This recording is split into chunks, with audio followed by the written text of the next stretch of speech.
অসম পুলিশের রুটিন তল্লাশিতে জব্দ 24 লক্ষ টাকার নেশার সিরাপ।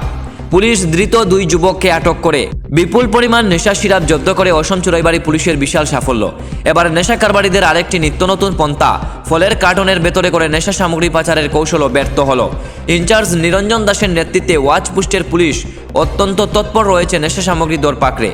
শুক্রবার বিকেল 3টা নাগাদ গুয়াহাটি থেকে হাফলং শিলচর মহাসড়ক হয়ে আগরতলাগামী AS28AC 2040 নম্বরের একটি মিনি লরি সবজি ও বিভিন্ন ধরনের ফল নিয়ে অসম চুরাইবাড়ি পুলিশের নাকাঘাটে আসে। পরে কর্তব্যরত পুলিশ কর্মীরা গাড়িটি আটক করে তল্লাশি চালিয়ে ফলের কার্টনের ভেতরে লুকায়িত থাকা নেশার সিরাপ এসকফগুলো জব্দ করা হয়। মোট 2423 বোতল, যার কালোবাজার মূল্য প্রায় 24 লক্ষ টাকা বলে জানান ইনচার্জ নিরঞ্জন দাস। এদিকে পুলিশ গাড়ির চালক নূর জামাল ও সহচালক রাজু আহমেদকে আটক করেছে। তাদের বাড়ি আসামের বরপেটা জেলায়।